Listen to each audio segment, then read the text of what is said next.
nivel de iluminación pura y dura, retos que había, pues como decía, era conseguir un look medieval que pudiese aguantar el tipo con looks medievales como los que vemos hoy en día por la tele, que ahora se ha puesto de moda, ¿no? Y bueno, la verdad es que el referente para hacer la fotografía, el referente que me dio Fede, y bueno, y para mí siempre ha sido un referente fotográfico, ¿no? Era El nombre de la rosa, magnífica fotografía, El nombre de la rosa. Y bueno, ya daba un poco las claves lo que queríamos, ¿no? Queríamos pues los exteriores o interiores, pero iluminados por moonlight, luz de luna, tenían que ser azules.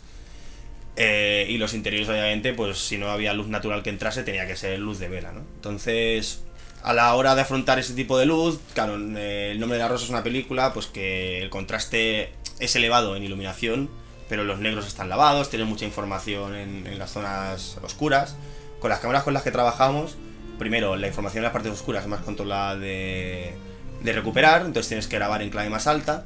Pero eso también genera problemas porque no teníamos suficiente material como para iluminar todo ese nivel. Además, con otro impedimento, y es que claro, a mí me hubiera encantado poder enseñar mucha información en las partes oscuras, porque teníamos pues paredes de piedra, teníamos armarios de madera súper antiguos, que eran geniales, eran preciosos. Entonces, hubiera estado muy bien poder enseñar un poquito más de lo que teníamos, pero ¿qué pasa? Que también la localización, como es un castillo medieval, pero está muy adecuado ya pues al turismo, había cosas, por ejemplo, como el suelo, ciertas paredes, ciertos techos que no se podían enseñar.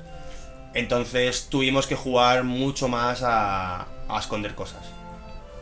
Entonces una complicación fue hacer una luz en la que hubiera mucha información medieval, pero sin enseñar mucho. Porque no había mucho atrecho y porque además no podíamos enseñar cosas tan habituales como enseñar un suelo. Es un plano así, de cerrado. O sea, lo máximo que te permita el enfoque, hacer 3 metros. Vale. Entonces eso hizo que tuviéramos que conformarnos con iluminar muy bien ciertas partes y no iluminar muchas otras, y que no se notase que estabas ocultando. Yo creo que eso de alguna manera es una de las virtudes del corto, porque creo que hemos conseguido con muy poca cosa, con planos además muy cerrados, con poco plano descriptivo, que el espectador se sumerja realmente en algo medieval. O sea, el espectador asuma que está en un ambiente medieval, que está en una historia medieval y que todo lo que está sucediendo es estrictamente medieval. Entonces conseguir eso con habitaciones pequeñas, con todo en oscuras, pues creo que es uno de las dificultades o de los retos que requería este proyecto y conseguimos, ¿no?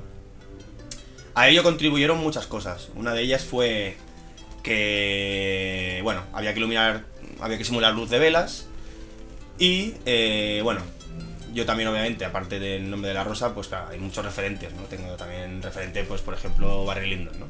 Fotografía también impresionante, hecha con luz de velas, ¿no? Pasó la historia por eso. Entonces, cuando a mí me llegó el proyecto, y una de las cosas que pensé es, ¿por qué no, aprovechando que cámaras como el X1 son tan luminosas, por qué no iluminamos con velas gran parte de las escenas?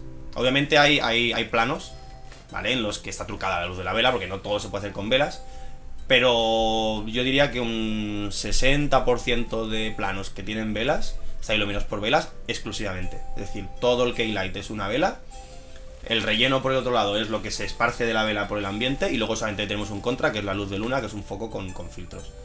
Y además, con el tema de las velas, obviamente, pues como decía, no había escenas que se tenía que trucar, pero había, por ejemplo, escenas en las que estaban luchando en medio de un... bueno, no sé si era un claustro, no era, una habitación muy grande, como una especie de bóveda allí gigantesca. Y claro, o sea, para flashear una vela, pues bueno, tú pones un foco con luz de vela, parpadea, crepita un poco y tal. Pero ¿qué pasa? Que ellos se movían por toda la sala, pero no podíamos ver ni mucha pared, ni mucha puerta, que había una puerta allí, ni unos cables que había por allí que eran del propio castillo, ni el suelo.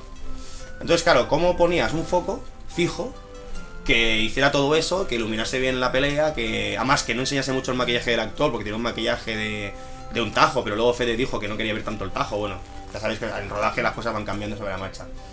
Pues al final lo que usamos fue una cosa que ya había probado, que había fabricado aquí en Barcelona, que no tiene un misterio, que todo director de fotografía supongo que se lo fabricarán ellos, que era básicamente una lámpara china. Yo puse un sistema de alambres que llegase hasta el centro para poner una lámpara de Fresnel y poder tener una luz muy potente, pero muy difusa. Entonces eso iba enganchado a un ceferino, y el ceferino alguien lo operaba para ir siguiendo la acción. Entonces siempre estaba en medio de los dos actores. Como referencia teníamos una antorcha, una antorcha o un candelabro con velas que había justo detrás de ellos mientras luchaban, y así la ilusión óptica te hacía ver que ese candelabro iluminaba las caras y un poco del contra. Bueno, ahí forzábamos un poco la realidad y había un poco más por arriba de lo que tocaría, pero bueno, a efectos visuales colaba. Luego lo que hubo fue, pues, escenas complicadas porque, por ejemplo, rodamos una escena la escena de la ciénaga, toda la parte final del corto pasa en una ciénaga. Por tema de seguridad, no vieron adecuado meter generadores eléctricos en una ciénaga, que aparte era un parque natural, por el tema de que se podía prender fuego, etcétera, etcétera. ¿Por qué? Porque yo necesitaba focos, estábamos en una ciénaga muy tupida, entonces había sitios en los que necesitaba poder hacer mis contras, poder hacer mi iluminación de relleno, etcétera.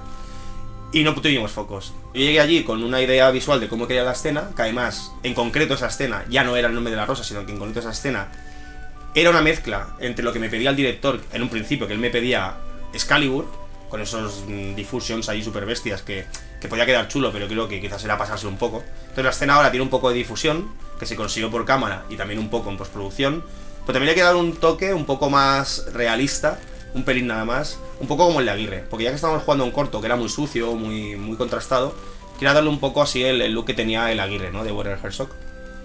Y al final la escena esta, claro, como no tenía focos, llegué allí y al final lo que usamos fue tener una antorchita de mano. Y la forma que tuvimos de trabajar la escena fue al contrario de lo que yo suelo trabajar. Yo cuando trabajo la iluminación, que siempre trabajo, yo ilumino y luego sobreilumino, ¿vale? Y luego cierro y me quedo con eso. Si me sobra luz, me gusta trabajar así, ¿vale? Por unas cualidades que, bueno, a mí me parece que queda mejor o como mínimo en mi estilo. En ese caso, claro, no lo pude hacer y jugué a la contraria, que es lo que suele ser muy habitual, ¿no? Yo jugué a, bueno, pues ya que no tengo luz, y voy a dar solo pues un poquito por los lados y ya está. Entonces teníamos una antorchita de mano y básicamente fue lo que usamos. Esa escena, si la podéis volver a ver en cualquier momento, solo hay de luz un foco. Bueno, un foquito de estos de entrevista que va encima de la cámara.